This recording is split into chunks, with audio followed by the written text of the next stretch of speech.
Oh, friends, today's episode is one that is so close to my heart. It's something that our family recently went through, and we're going to share the full story with you.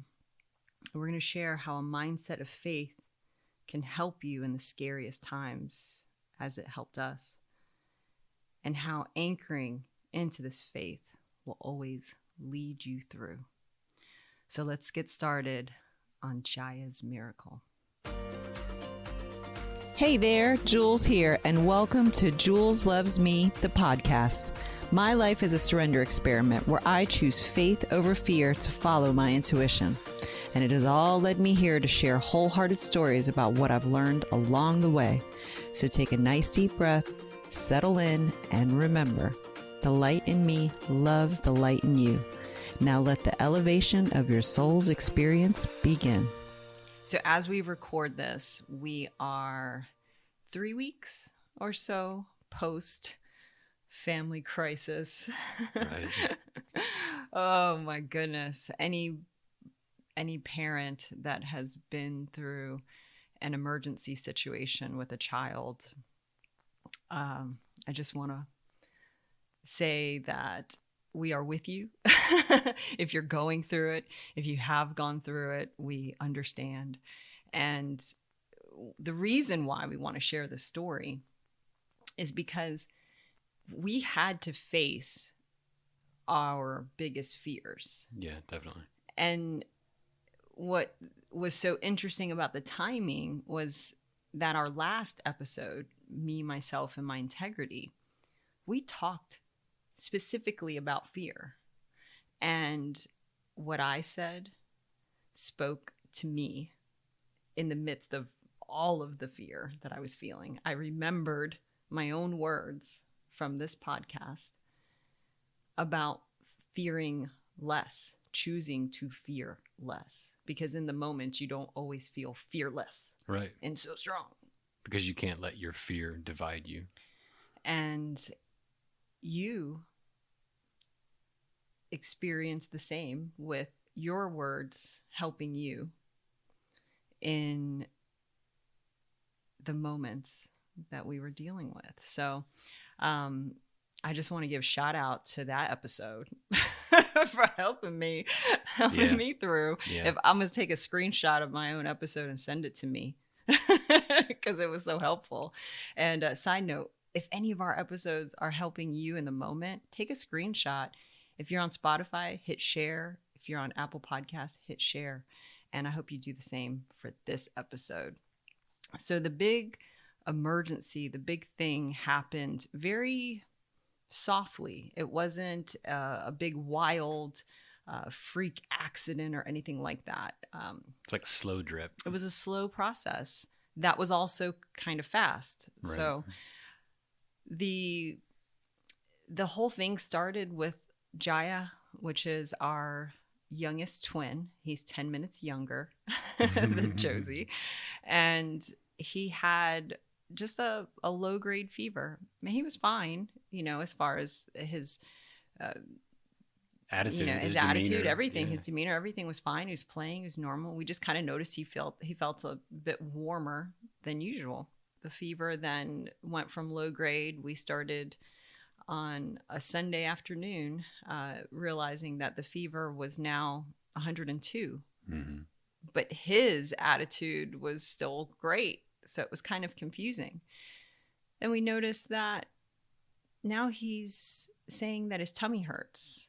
And he was, I call it like a miniature Benjamin Button. If you've ever seen that movie where Brad Pitt is a baby that's essentially born as an old man and reversed back. And Jaiah, who's 2 years old, was walking like a little old man, as if he had a cane hunched over. And we thought, that is so bizarre. That is so odd. It wasn't how him he's playing. Walking. Yeah, He wasn't playing. We don't play grandpa at our house. Yeah. It was just like such a weird thing to see your child do. And that really caught our attention. and his temperature continued to rise. It continued to rise. And so now we are realizing that something is happening. So we call the doctor the next day, and unfortunately we couldn't get in until the next day. And so we started to do all we could do to prepare of, what are we noticing? Make sure we have all of our notes together before our appointment, so that way we can figure out what's going on, because this fever is now starting to worry us. We've had him in a bathtub because it shot over 103. We're controlling it with Tylenol. We are, doing all the things that we know to do. And so we start noticing that this tummy hurt was what seemed to be his lower stomach. It seemed like maybe appendix, but what? Was kind of weird. The whole thing just felt really weird. Yeah, and all the things that I could find, and when I spoke with my father-in-law, who's a doctor, more pointed to UTI. It was like, he most likely has some kind of UTI, and let's try to get a urine sample, and that'll be a place to start. Yeah, and so we got the urine sample. And he said, I bet it's going to be really cloudy. And it was really clear. And that was another clue that, there might be something else happening here.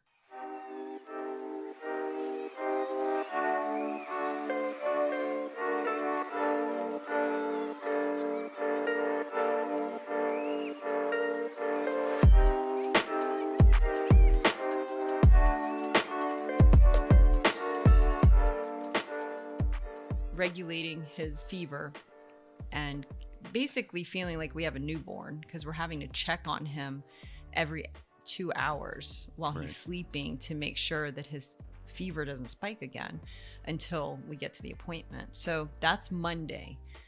So Tuesday morning, we are doing our televisit with our pediatrician, and he's saying the same thing that we are, that could be appendix, but that just is so rare because that's not a common thing for children in his age group. And so we thought, well, we don't want it to be the appendix. Really? I'm pretty sure it's just a UTI. So let's just go ahead and affirm that and keep it moving, right? Let's get those antibiotics. That was definitely what I wanted it to be. If it were going to be anything, it just felt like, all right, we can handle that, So we all decided to load up and deliver the urine sample to our doctor. And so when you gave it to him. Yeah, I gave it to the nurses, and I'd sent them a video of him walking so that they could see that as well, because we couldn't get him to do it on the actual on the conference call. And so I waited in the waiting room for the doctor because they said this will just take him a second. He'll do a dipstick and then he'll come back out. And he comes back out and he says, well, the urine looks great. And I was like, okay. So not the urine. He's like, no, it's definitely not a UTI. And then he asked me, he says, is he here with you? And I said, yeah, he's out in the truck. And he said, okay. And he kind of looked around for a second, and then he said, let's go. And so he just walked outside to the parking lot. And this is totally not anything that he ever does. Yeah. He just knew that he needed to see Jaiah. And so I opened the door to the truck, and Jaiah was there, and he was, kind of upset because his tummy was still hurting, and the doctor wanted to push on him, and that's when, he looked at us and said, I don't know, guys, I think you need to take him to the ER. And I said, I don't want to go to the ER because I'm concerned about COVID. Yeah. And he said, I totally understand, but I think we're at the time where we need to go. He's like, this could be worse than COVID. Yeah. And I said, all right, that's what I needed to hear. I needed to make sure that I voiced that. And the ER, thankfully, is right across the street. So it wasn't a big ordeal to get there. And I was able to check Jaiah in, and we could stand outside and wait. We were masked and, doing what we could do. But, with all the news and everything, you're just kind of like, I don't want to be in the emergency I don't want to department. be in the emergency room. I mean, right before you walked in, there was a mom that carried a little girl, and it looked like she was just like, she looked so ill. Just so ill. And I'm like, Yes. oh my God, that girl most likely has COVID. You know, that's just what's going around. Don't know. But so we are in the emergency room, and Jaiah and I are there for a long time. So this is about 11 o'clock in the story timeline, 11 o'clock on Tuesday morning. And we are patiently just waiting on what, they want to do to figure things out. And so they decide that we're going to do a CT scan. And with the CT scan, there is a need for contrast, which is essentially something that one must drink in order for things to become contrast on the scan so they can really see what they need to see. And for any parent who has ever had to encourage, and I use that word on purpose, encourage your child to drink something that they do not want to drink is really hard. So we get through it, and through this process, his fever, I have our thermometer with him. I have my Tylenol with him because I know it's what he likes. And so I'm just making sure that I'm keeping track of him and keeping track of this fever, because I know medical professionals are busy, so and I can see that, he's definitely in a tough spot. Like, he's getting sicker as we're there. Right. And, so the best that we could do the CT scan, we did it, but he was not still. And you have to be perfectly still. He was crying, screaming, because he was terrified. And it was heartbreaking. It was really hard.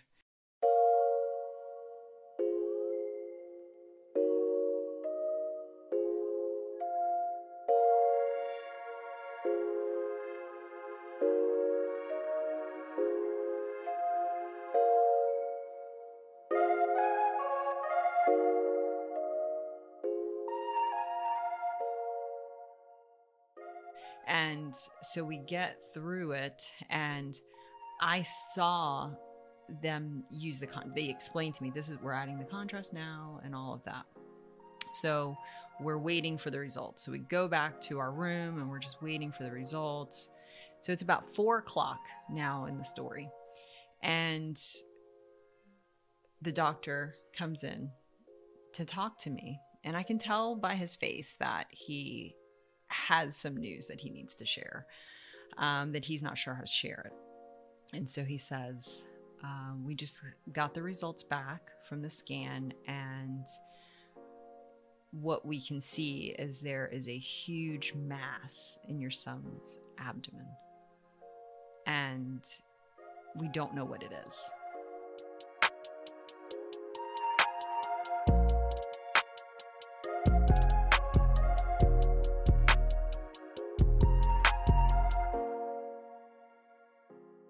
He said, we need to get him to a children's hospital right away.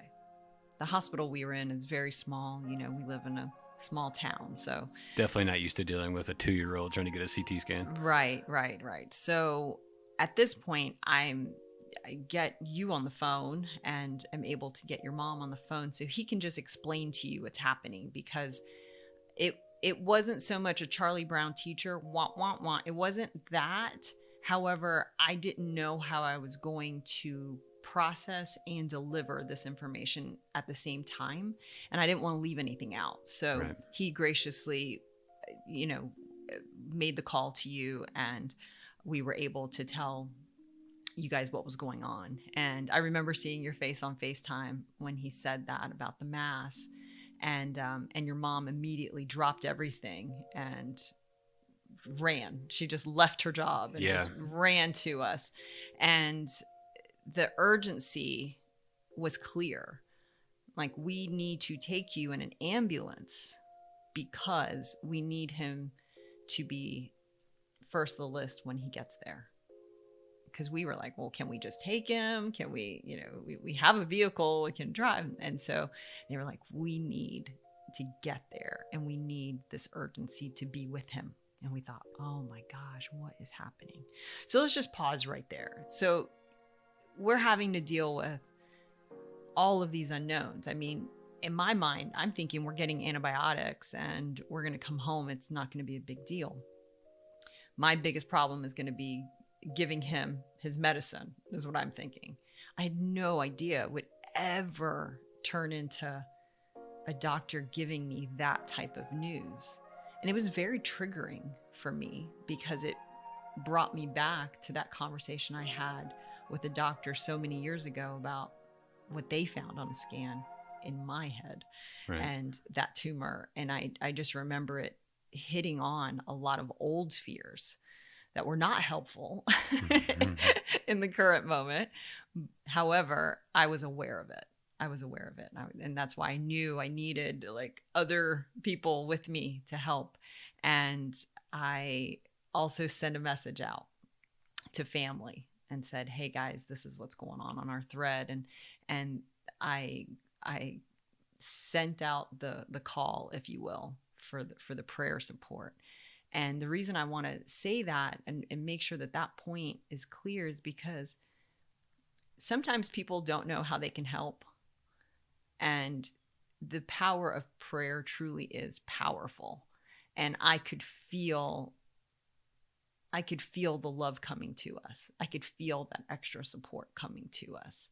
And so the ambulance arrived and the drivers are very friendly and warm. And I'm grateful that they're going to be taking us because it's my first ambulance ride, obviously Jaiah's first ambulance ride. Right. And it was really scary for all of us. And so we got him loaded up and he was screaming his head off. He was so just so terrified. He was so terrified. And it was very emotional for all of us. And I didn't know what was going to happen. I got in that ambulance and trusted that all would be well.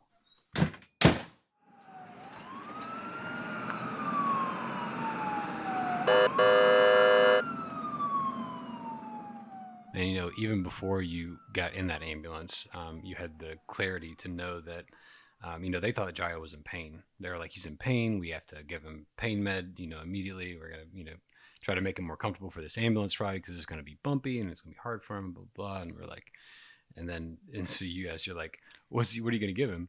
Well, it was confusing to me. And thank you for bringing that point up because that's also a good point for being an advocate for someone else. And I was confused by their thoughts on him needing pain medicine because he had just gotten a dose of Tylenol.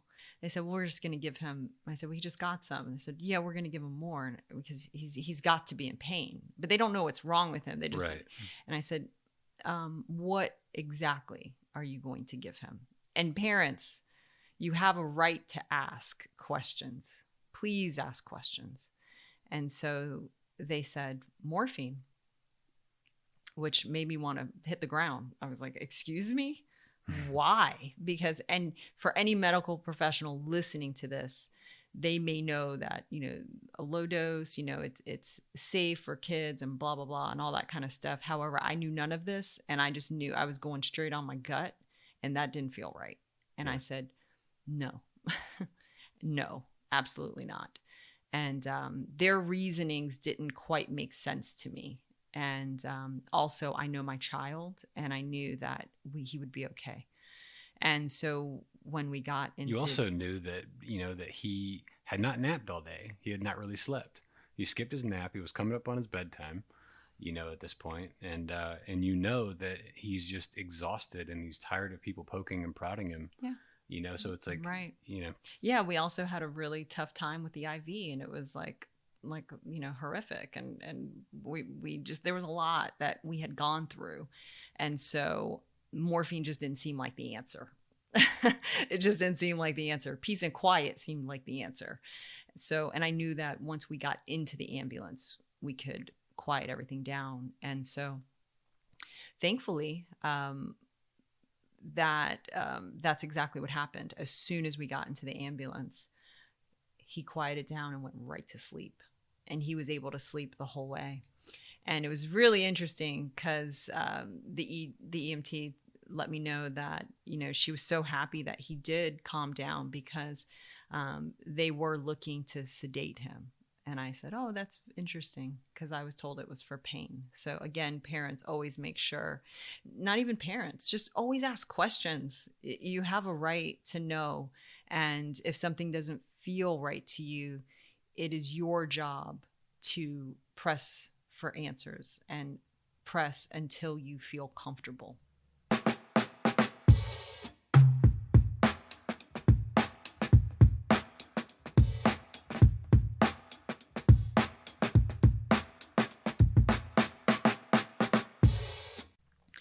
So we get to the hospital, and we didn't mention this part of the story, but there was a time there before we knew where we were going that we didn't know if there would be a bed available because of COVID. And I was outside the ER waiting on you so I could try to come in and see you guys, but I had the other kids in the truck, so my mom wasn't there yet. And I saw the doctor just pacing back and forth. I didn't know he was a doctor at the time until I came in and met him, later. But now I know that he was the doctor, and he was calling hospitals. He was trying to just call around and find Jaiah a bed somewhere. And it turned out that the hospital, the best hospital that would be able to help him, was in Jacksonville, Wolfson's Children's Hospital, and they were the ones that had a bed.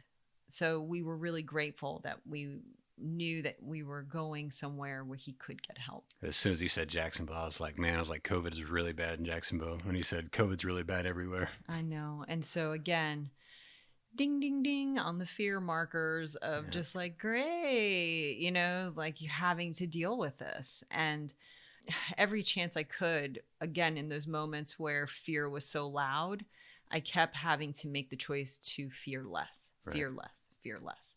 So we get to Wolfson's, and it's a 3-hour ambulance ride, and we get out. So Jai's been asleep. So when they open the doors, all the lights in the ambulance turn on. And so that was really startling, right? I didn't know that's how it worked, or, I would have tried to prepare him. But, and then a helicopter was landing at the same time. So it was really loud. It was almost like a Die Hard movie. Like it was like really just, what is happening? And it's the ER in Jacksonville, Florida. You know what I mean? It's like, it's super busy. It was busy. Lights. I mean, a helicopter. I mean, it was just the ambulance. Like there was so much happening. And so he was just kind of like, what? And so I was able to get him calmed, because as soon as he saw me, he was like, oh, okay, you're here. So some rightness is in my world. And so we get checked in at 9 p.m.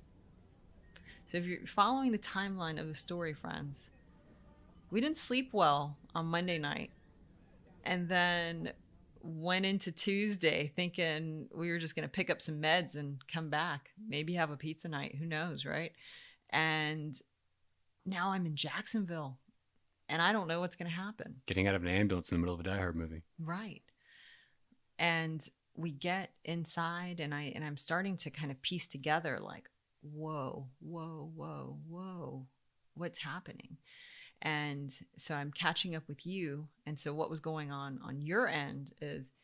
Yeah, I was trying to gather everything that I could. It is not an option for our family to break up and be split up from each other.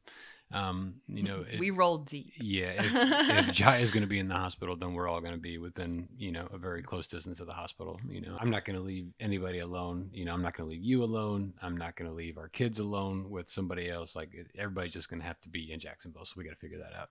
So I'm, scrambling, trying to make accommodations, via hotel or Airbnb or whatever, and gathering our clothes together and trying to figure out what in the world you would pack, because this is a big chunk of your job when we leave, is like pulling all this stuff together. And so I felt like, I was able to remain clear enough to get everything done, but I definitely was just walking around in a bit of a daze. I think we could have gotten out of here faster if I was not so just like dazed by the moment and by, what was happening. You did great. Thank you.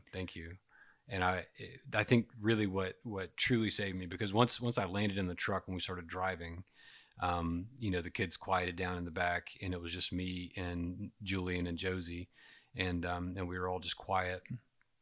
And I decided that I wanted to listen to our podcast, me, myself, and my integrity. And so that was the first time that I'd heard it post edit.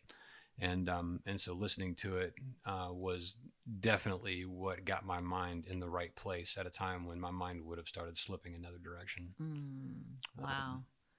Wow. I am grateful that we recorded that episode. Yeah.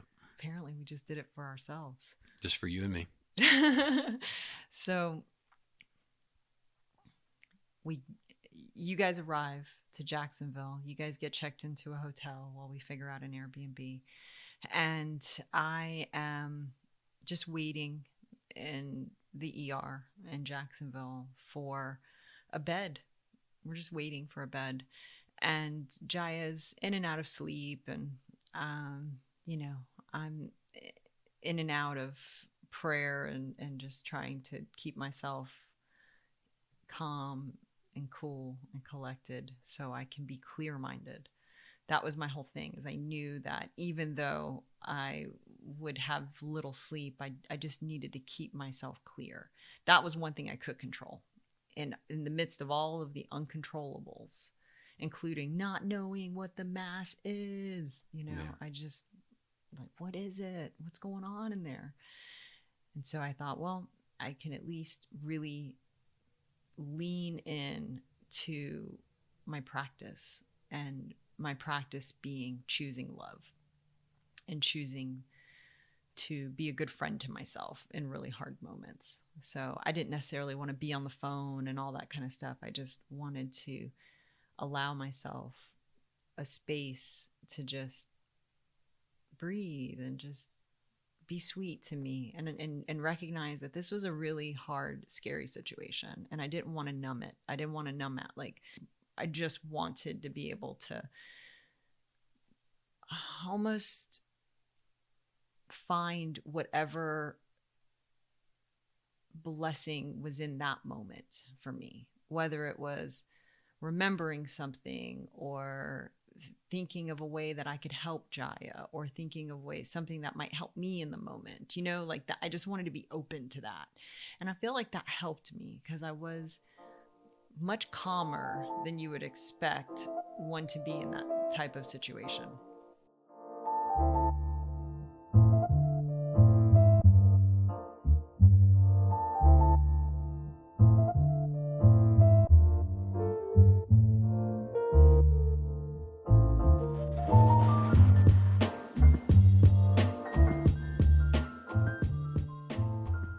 So an ER doctor comes in. Now, this is the doctor we've been waiting on, for him to really assess him. Thankfully, Jaiah was asleep.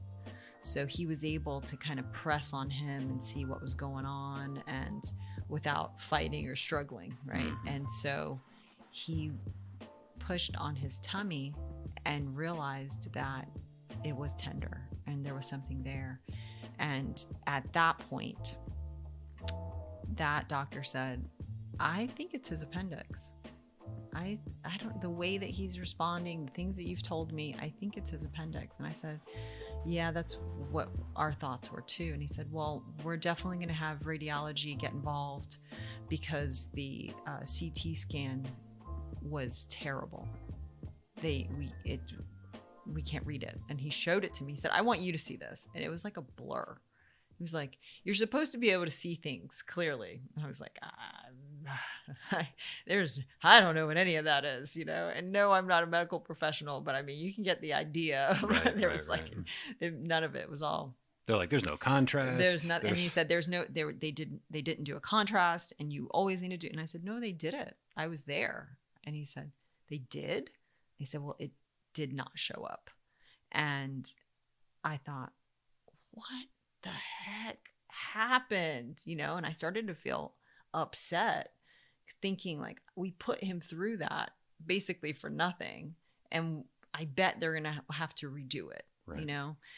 So this particular doctor, there's something about him, like he's got a very gentle way about him, more than bedside manner. There's something in his eyes that just feels very tender, and something about the way he was explaining things made me feel even more comfortable, and just that I was in really good hands, that Jaiah was in really good hands. And so we start to talk about the family coming to Jacksonville, and he was trying to give me options and explain how the Ronald McDonald House worked and things like that.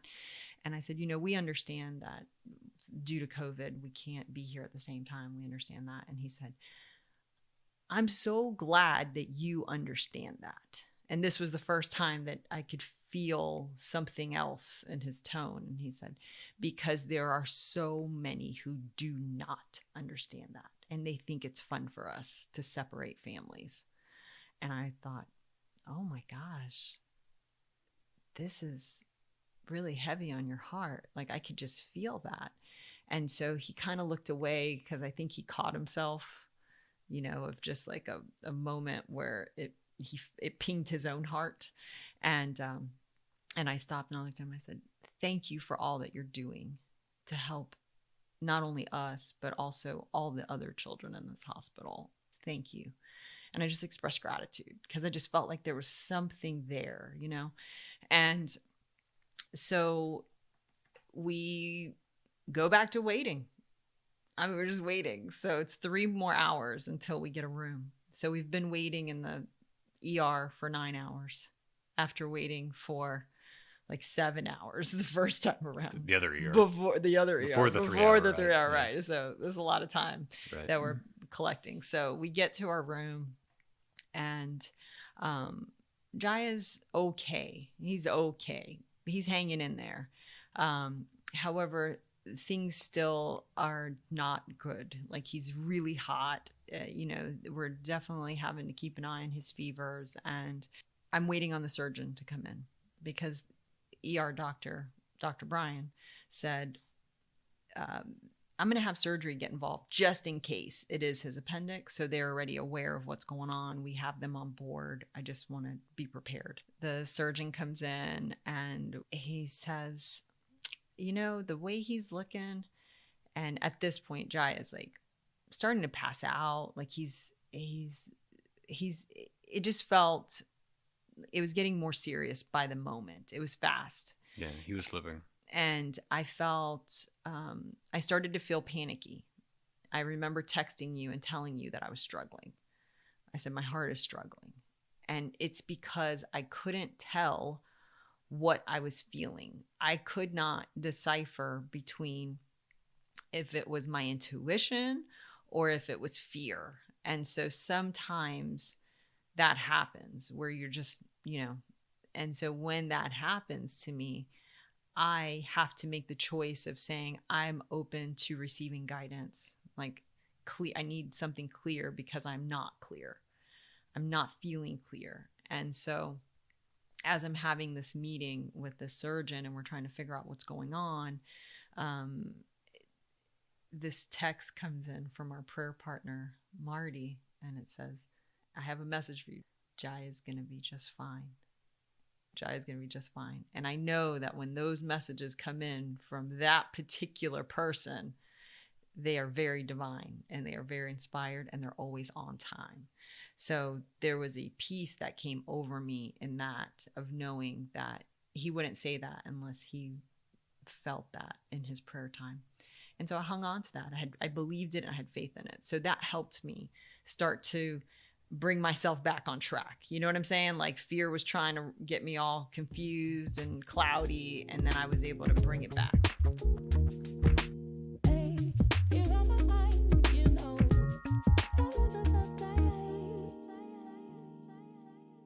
We made the decision at that point to do the CT scan. We already had thought that's what we were going to do, but he's like, yeah, we're going to continue in that direction. We should have answers in about 5 hours. So he comes back pretty quickly. I'm trying to get Jaiah to drink this stuff, and he's just like, I'm over it. I'm over you. I'm over all of this. I'm done. And he was very ill. He was very ill. I didn't know at the time, but his fever was at 104. And I could feel, like you said, him slipping. And so when the surgeon came back into the room, he goes, I actually got a hold of the radiologist. I went and I wanted to look at everything, see if I missed something. And I happened to grab the radiologist, and we looked over this together, and we think we know what it is. And I was like, great, because he's not, like, since I saw you last, he's already slipping farther. Something's happening. I don't know what, but something's happening. And he was telling me that they thought it was, help me with this, intersection or something like that. Intersection. Yeah. And so it's basically where the bowel overlaps, it folds over itself. And so he's now preparing me, because you're on the phone, he's preparing us for the idea of going in surgically to take a look around. So getting that laparoscopic view of what's going on, with the intention of being ready to remove part of his bowel should they need to. And for some reason, as scary as that sounds, as I'm saying it right now, I thought, that sounds right. That sounds right. Okay. I felt it too, because I was like, y'all just need to get eyeballs on, like, I was like, yeah. Nobody can That figure out sounds what right. this is. And like in the ultrasound, they'd also done an ultrasound before this, and they couldn't see it on the ultrasound. His appendix was hiding. They couldn't find his appendix at all. So without being able to see it on the CT scan, on the ultrasound, this being so rare in kids his age, they thought, oh yeah. And this is what he said. With the way that he's feeling right now, with his symptoms and everything else that we know, this is it. And this surgeon has so much experience. I mean, he's very confident. His wisdom is incredible. I mean, he really is like top notch. And so I felt confident in him. Right. And I said, yes, let's do it. And he goes, the way that you're feeling about him and the way I'm feeling about this, he's like, we need to move. And I said, I'm with you. Where do I sign? Because we need to. I never, ever thought I would be so, that decision to send my child to surgery would be so easy. I mean, well, to put it in perspective, your grandmother was in the hospital, a few months back for a gallbladder, and they were trying to remove her gallbladder, and you fought that from here, to keep her out of gallbladder surgery, because what they were telling you wasn't adding up. But it really was about the way that you were feeling about what was happening. And with that situation, she didn't need her gallbladder removed after all, and everything was fine. And so this situation, it was just so interesting how, oh my gosh, I'm going to send him off. Where do I sign? It was like, get it. You want to take him now? And it's like, he said, I've got 2 procedures to finish up. They're real quick. I'm going to come back and get him. And I said, all right. Yeah. And so we start working on getting his fever down and start preparing ourselves mentally that he's going to need to go into surgery, and they're just going to have to do whatever they have to do. And we're okay with whatever has to be done. I remember asking him, like, are we talking colostomy bag? Like, what are we talking about? Oh, yeah. And he like, said, possibly. I just can't imagine a colostomy bag with a 2-year-old. Like, how do you do that? So he leaves, and I leave you with Jaiah so I can just get some fresh air. I kind of thought I might be able to leave to get a shower at the Airbnb that we now have, that I haven't seen yet, because it's like 10 o'clock in the morning. Maybe not quite that late in the morning, but it's morning time on Wednesday, and I still haven't slept. I'm just rolling with it. And so I said, well, I don't know. I don't feel like I have enough time to leave. I'm just going to go outside. So I go outside, was able to catch a quick moment of just quiet and just breathe in deeply. And then you call me and you're like, they're coming to get him. They're getting him now. And so I'm like, whoa. So I don't even know where I am in the hospital, and I'm trying to get to you. And so I get to you, and now the process starts, now we have to go to see the anesthesiologist, and it was like, oh my gosh, this is happening. And so we get to that point, and I'm so grateful that in the process, like they're very, very strict on COVID right now. And so if you have a relative child in the hospital, only one parent can be in the hospital at a time, like in the building. And somehow during this process, we were actually able to, like, I was in the room with Jaiah. You were able to get onto the floor, into the room. We both went with him as far as they would let me go, because only one of us could continue. And I think I got all the way to the surgery floor before they said, all right, Dad, here's it. I did it.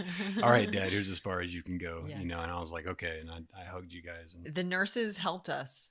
That's how they totally helped. And I said, please, is there any way we can just, be able to both be with him before he goes? And they made it happen. So, I get with him to anesthesiology, and at this point they're telling me, okay, so from here we're going to take him from you, and then he's going to get the anesthesia, whatever. And I know how this is going to go. It's not going to go well. So I said, well, are you sure you have to take him from me? Like, can't he be a little knocked out before I leave? Because I'm pretty sure he's gonna this is for your benefit. Like, now I'm like, who wasn't somebody talking about sedation at some point? Like, we're, hey, and the nurse is like, no, this is how it's gonna go. I was like, okay. And I just trusted. I let it go. I didn't push because I didn't want to upset anybody, including myself. And I said, I'm just gonna trust. And so the anesthesiologist comes in, and she is like, oh, she's so bright. When someone's energy is just so bright, and you can just feel it and see it. And so she was so wonderful with him, and she realized that it would make her job easier to have me with him. And because that was my thought, do you really want to upset him before he's going to receive anesthesia for the first time? Like, it feels like we can do better. It feels like you can use me, to utilize what I have as a mama that I can bring, which is comfort. And so she recognized that immediately. And so she worked with the other nurse. She worked this whole plan to just get him onto the stretcher without him even realizing it. And she kept saying, Mommy's here. Mommy's here. See, Mommy's right here. She's not leaving. See, and so he knew I was there. And so we were on the roll, and I got to go, and I just was touching him. So he knew I was there, and they just went through those doors, and I couldn't follow. And she put up the thumbs up, like, we did it, did a good job. And I couldn't see him because the bed, the stretcher. So I could just see her. She was the last person I saw. And as they went through those doors, I remember recognizing the Christ in her, recognizing God showing up as a person through her in this moment. And she was going to be taking care of my baby. And I had to trust, and I had to let them go. And then those doors closed. And the feeling that my heart felt was indescribable. There was such a cry within it that I knew I needed to get out.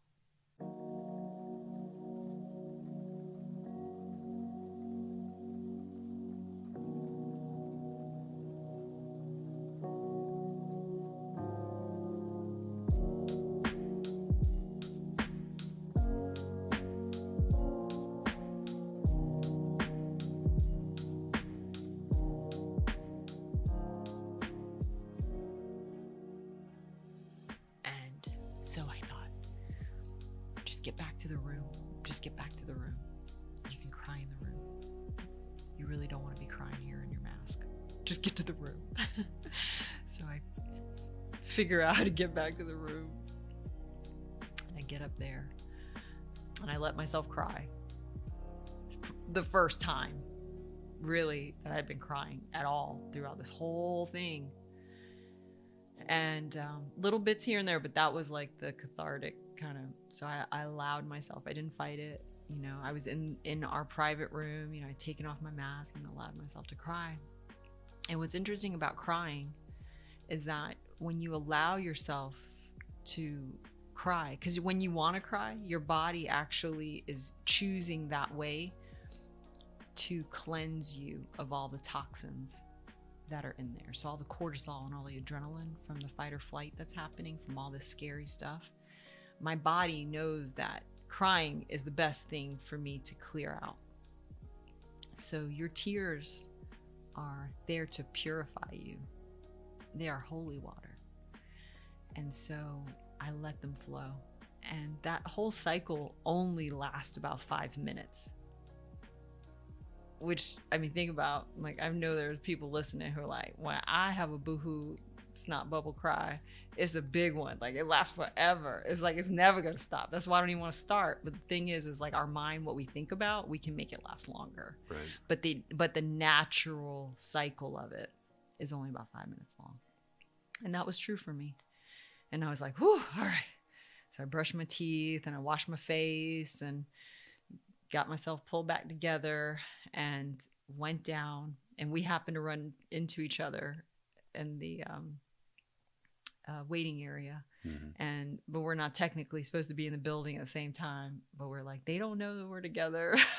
So yeah, I was like, let's just sit right here. We'll just be very quiet. And if someone says anything, we will separate. Like, yeah.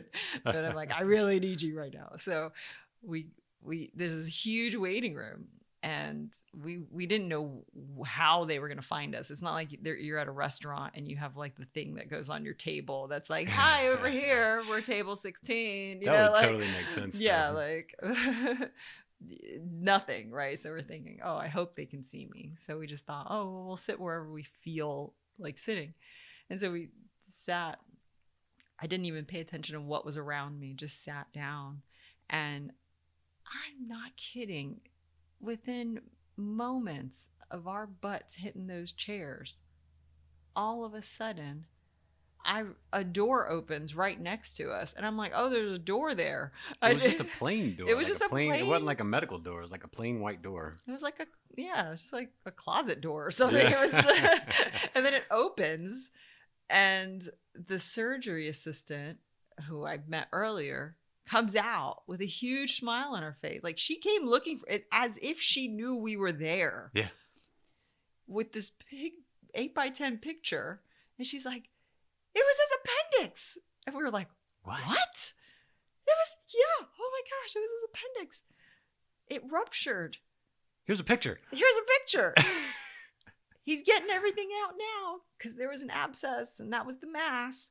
And he's doing great. Okay, bye. And then she leaves. We're like, what just happened?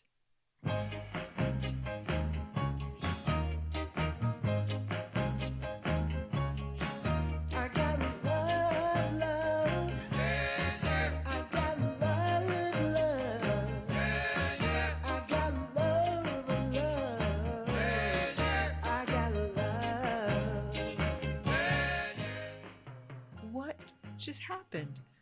We have been given so much grace and mercy that we don't even have to sit here and wait and freak out and wonder and choose love over fear. And it is done. There's no removal of bowels here. There's no, that's not it. But that was the thing we needed to believe in order to get the right procedure rolling. Right. So, surgeon comes out. And we're like, he sits down and he's like, y'all, I've been doing this a long time. He's like, I thought I knew what it was. I knew for sure what it was. And I don't say that lightly. He's like, and it wasn't. oh my gosh. He's like, this is the best outcome. Yeah. This is the best case scenario. And he said, this is so amazing because we were able to, the way that it ruptured, it all stayed together. And so this infection, it wasn't traveling into all these different places. It stayed together, and he was able to get that out, and laparoscopically. Yeah. Like he didn't even have to do the big incision or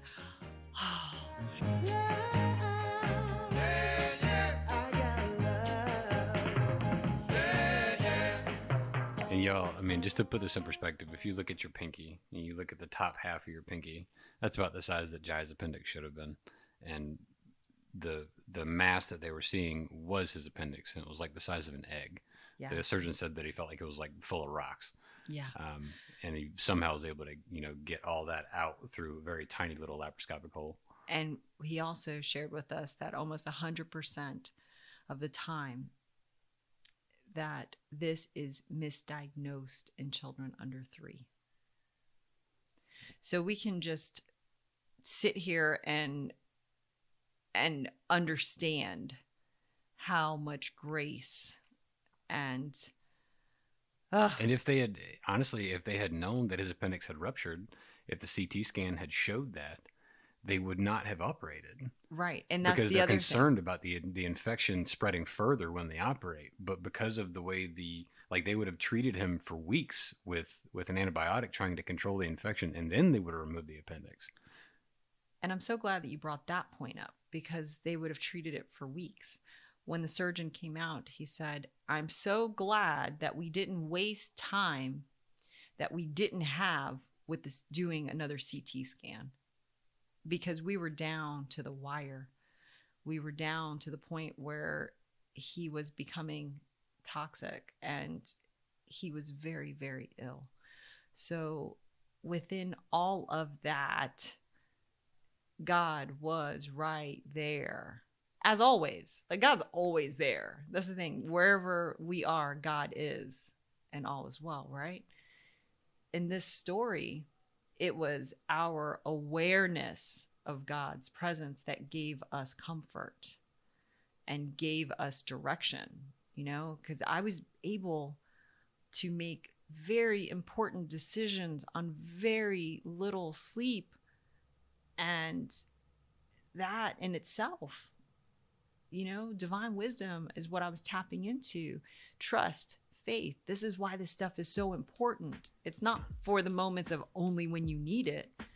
It's so you have a practice established. So when you do need it, you just sink into your training. And that's what we did.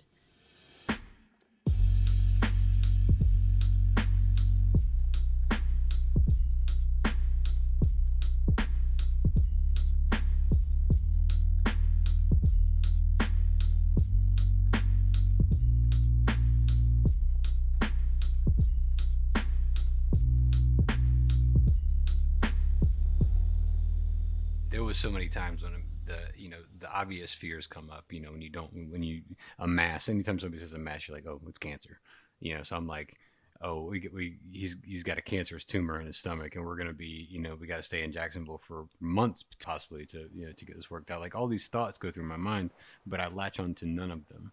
I allow them to float by. Like a cloud, float on by.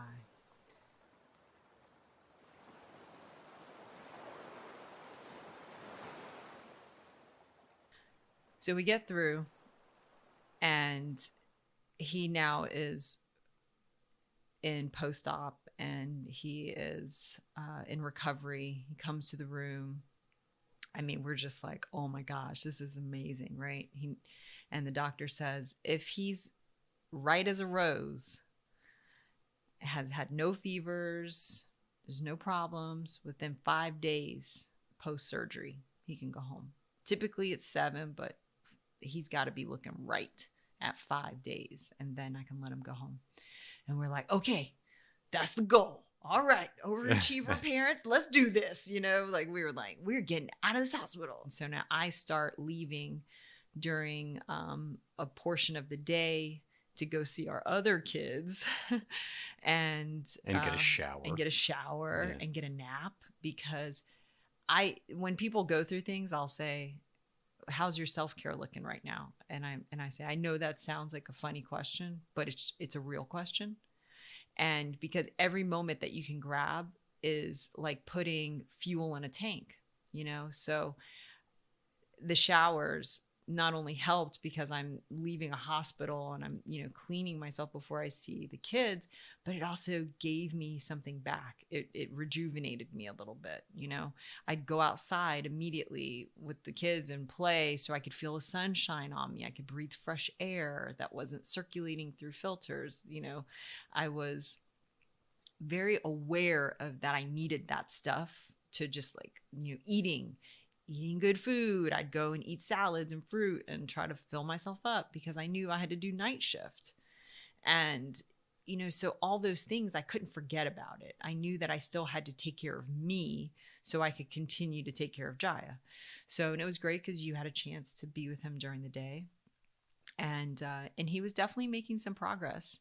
I wasn't sure what he was going to do post-surgery. I don't know him post-surgery. I didn't know if he was going to rally and be like, yes, let me get out of bed and let me start walking, let me start doing. I didn't know.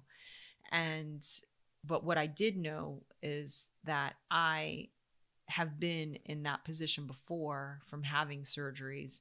And I know that the worst thing that you can do is to really push somebody. And instead, you really have to lead with kindness and just gentleness. And so I just had to do that and just be with him and not necessarily just let my fear drive and be like, we got to get out of here, baby. We got to go, You know what? The very first sign that I knew he was going to be just fine in his recovery, when he yanked that feeding tube out. Oh, he was like, he's like, nope, get that out of my nose. It was like 2 seconds after he came back to the room, and they said, well, we're going to leave the tube, and then I turned around and it was gone, and I was like, what? He was still asleep. Like, I don't even. So anyways, no. And so the next day he got the catheter out. He was, every day was like a little bit better. So then he took 3 steps. And the doctor comes in soon after Jaiah was about to nap. And the surgeon is like, he's looking great. And, if he keeps on this track, it looks like he'll be able to, go home on, he said, maybe Sunday. I was like, really? Because 5 days would have been Monday. He said, but probably Monday. And I was like, I was planning on Monday, with him being right as a rose, as you put it. And, but Sunday sounds good too. Like, okay, got it. Right.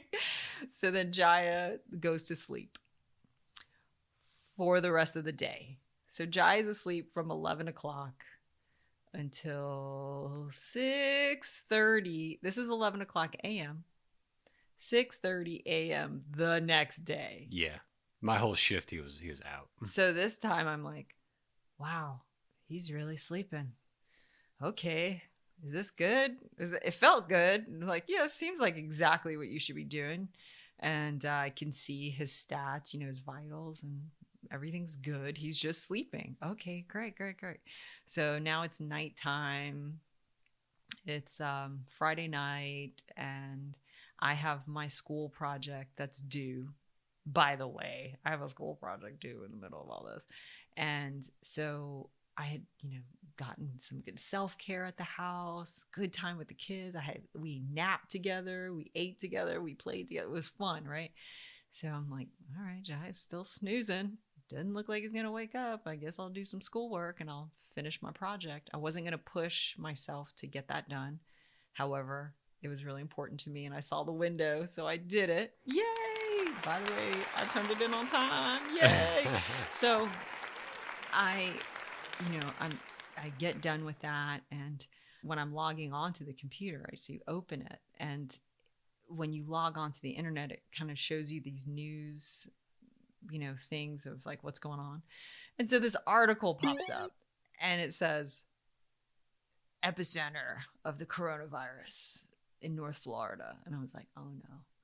I'm in North Florida right now. And then I look and I'm like, why? I don't want to see this. And then I see the hospital name of where I am listed as the epicenter for the coronavirus. And I thought, this is not nice. This is not fair that I got to see this. Like, I don't want to see this. This is, and I start getting, like, I can feel the fear starting to come at me. And I'm just, I'm like, okay, he's healing. We're going to get out of here. Cause now I just want to be out. Like, I just want to, can we just roll this bed out? I want to go. We need to go. Right. But I know that I got to slow it down and I got to calm it down. And so I start to, then I start looking at him and I'm like, is this really okay that he's sleeping this long? You see how fear works? Mm-hmm. Is this really okay? So the nurse comes in. I'm like, is this all right? Are you good with him sleeping this much? And she's like, yeah, this is great. You know, it's just, she's checking him and she's like doing all these little nurse things that she can do to determine that he is okay.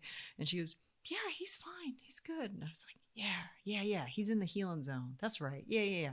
Okay, healing zone. I was like, I need to go to sleep. I need to get myself to the healing zone. I need to not let one spot of fear enter my heart. I need to go to sleep. I need to pray and I need to go to sleep. And so I get in my little couch bed and I put my hand on my heart and I'm like, I'm feeling really scared right now. I'm going to be totally honest in my prayer. And I'm really feeling this and I don't want to be here. And I just want to be done with this. And I just, And I was like, and in my prayers, is this really okay that he's sleeping this much?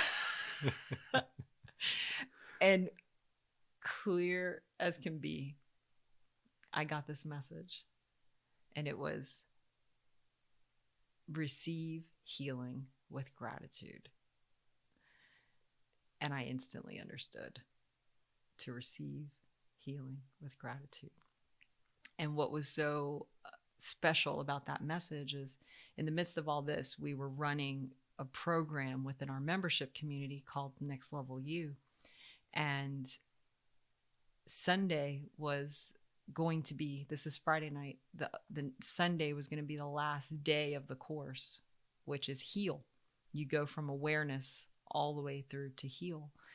And that's the title of that week is receive healing with gratitude. And I thought, that whole program is happening right now as a support, as a reminder for me to do my work, especially right now when you need it the most.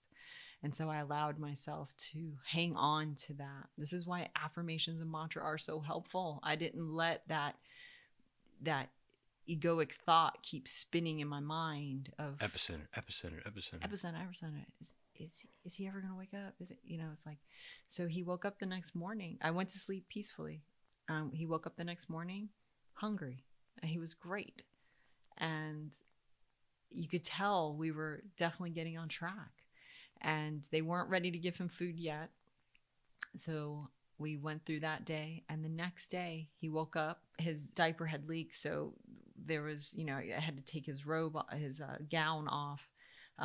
But they had told me I could bring clothes just in case. So I had some clothes, got him dressed and I was like, man, this is good. And I could feel him starting to kind of see himself differently. And like he looked a little bit more pepped up, and so the surgeon comes in and she says, so are you ready to eat pancakes and waffles? And he said, yes. And it just started and he was back on track. We were able to feed him and get him some water and he just was back. He was back, he was coloring, he was playing with his cars and it was such a huge shift, huge moment. And I'm so grateful that I was able to receive that healing with gratitude. And I didn't, And it was so obvious to me of like, you'll even let healing scare you. And I thought, man, ain't that something? Okay, well, receive the healing with gratitude. Got it.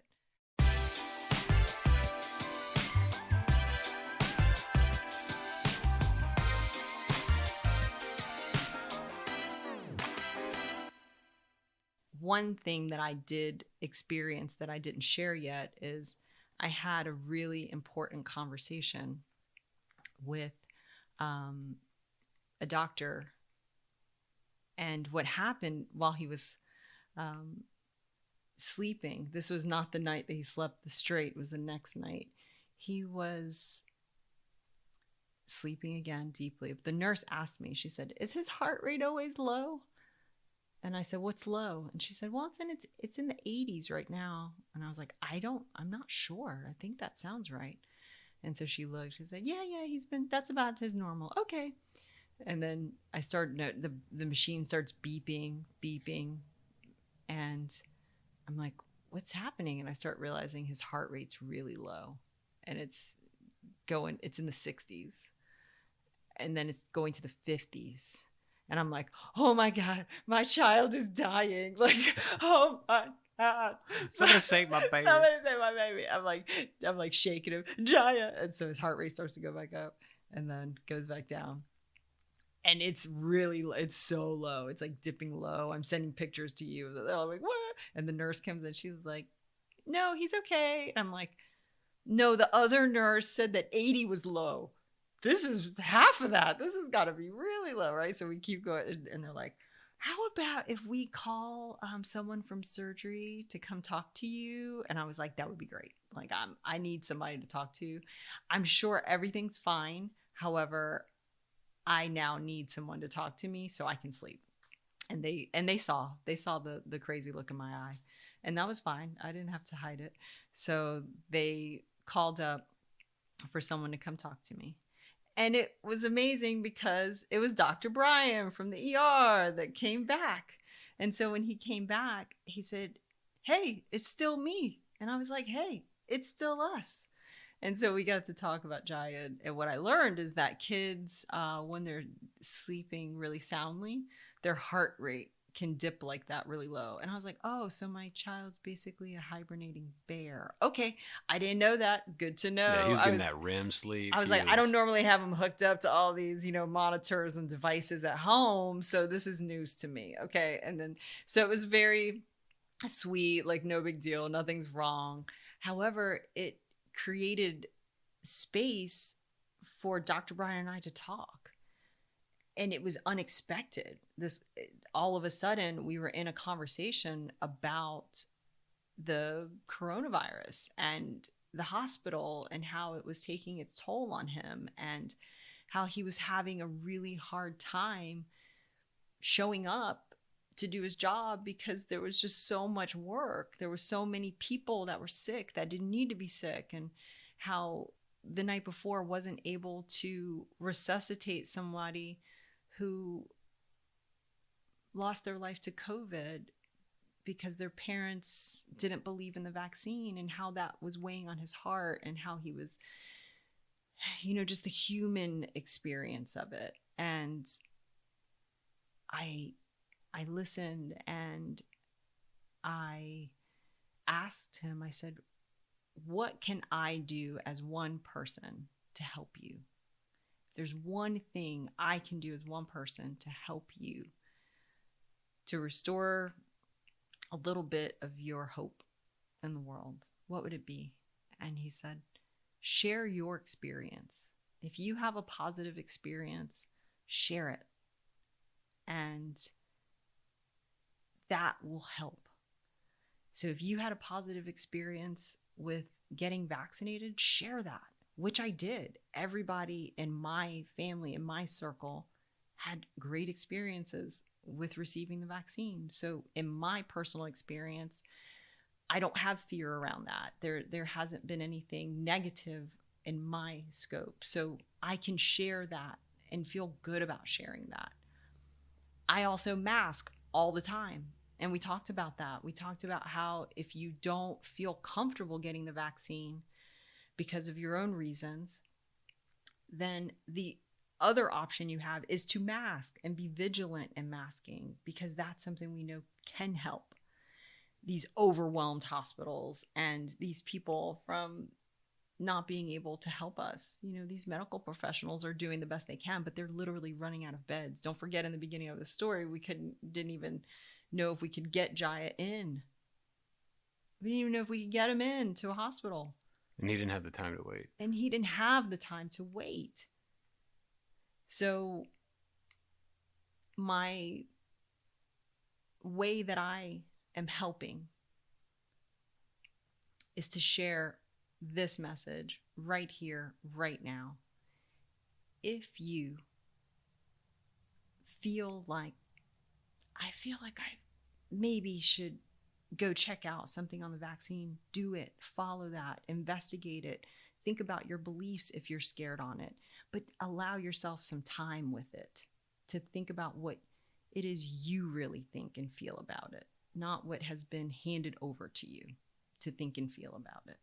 And if you find yourself not willing to do it, then mask up, wash up, stay back, do everything possible that you can, control what you can control. So I share that on behalf of the sweet, sweet Dr. Brian, who told me that I restored a little bit of hope in him because he was feeling hopeless. And y'all, we don't need those medical professionals feeling hopeless while they're out there caring, especially for our children.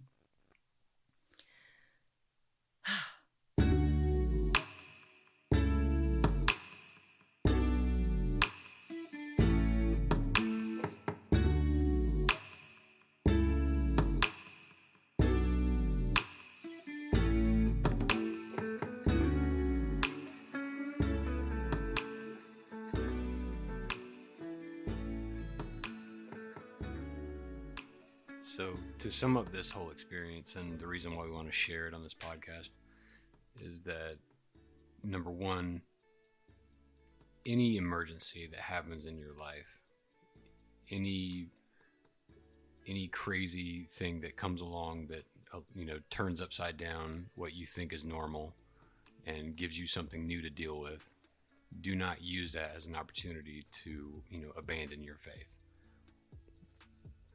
I can 100% say that if we had not been able to remain clear in making decisions and not allowing our mind to run away in the what ifs, things could have gone differently. Each doctor that had a hand on Jaiah was guided by spirit to do what they needed to do to get them to the next person that was going to be the next part of the puzzle, and it all flowed together seamlessly. I believe that from the time this all started, that his care was going to flow seamlessly the way that it needed to go, so that he would be able to make it out and be okay. And the practice that we put in, the practice that we talk about on this podcast, the work that we do within the Miracle Lab, all of that is what gave us the peace and the clarity to be able to face this storm with the confidence of Jesus in the boat. And that is exactly what I felt like. That's a good one. It wasn't until, we got back to the house and the kids got this huge king bed and they were all sleeping in it. They were just all happy, just so happy to be together again as a family, that the magnitude of everything we had gone through really started to hit me. And I all I could do was weep, because anytime I started to think about it, that's why we had to wait 3 weeks to record this, because we could barely talk about it without getting emotional, because it's just when you realize how you're always in God's perfect care. Even in the epicenter of the coronavirus, the belly of the beast, you still can find God when you're looking. And that's our prayer for all of us in this episode, is that in those moments when you find yourself in your garden And this garden is the inner garden. You know, when you find yourself in there, in your stillness, your quiet space of your heart, may you plant seeds of flowers and not just look for the junk. May you be able to recognize the beauty that surrounds you and not just all the fear that can pop up. May you be able to see and feel God with you all the time. And know that even if you don't know how to get through, step by step you will. And then when you look back, you'll realize how far you've come. Because that's what I know for sure, is that we figure it out in the process as it's all moving, as it's going.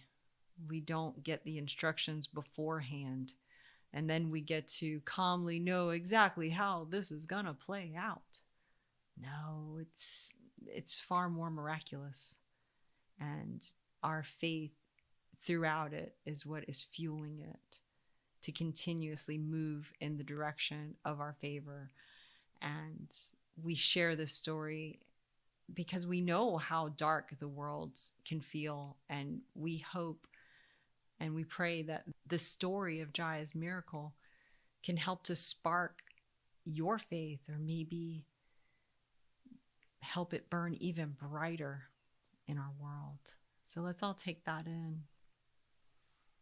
Just put your hand on your heart. Let's just take some nice deep breaths as we think about gratitude. Gratitude is the gateway to joy. I'm grateful for all of the miracles that I have experienced, that I share with others, and that are on their way to us now. May we continue to have spiritual vision, to see the good in the darkest of moments, to see the blessings that are hidden, waiting for our careful eye to find them. May we be able to breathe in those moments where we want to hold our breath and allow ourselves to know and to trust and to hang on. As we continue on through the rest of our day, the rest of our week, the rest of our month, we know and we can feel this presence guiding us, working in us, as us, and through us. And we are grateful. And so it is, and so we allow it to be. Amen. Amen. Thanks for listening with us, friends. We greatly appreciate you and your attention. Make sure to rate, subscribe, and share this with a friend, please. We need more miracles in the world, and it starts with you. And remember, the light in me loves the light in you. Till next time. You've been listening to Jules Loves Me, the podcast. If you feel uplifted and inspired and seen, I invite you to join us in the Miracle Lab, where we expand these conversations into spiritual teachings. Do you need a mentor or an accountability partner? Come to the lab and let's support each other while we experiment with miracles and grow together. Visit www.themiraclelab.org. Special thanks to my co-host Josh, who's also on production and sound design. And a big thank you to you for listening. Send me a text and let me know it landed. 229-206-9280. I'm your host, Jules, and remember, the light in me loves the light in you. I'll see you in the lab.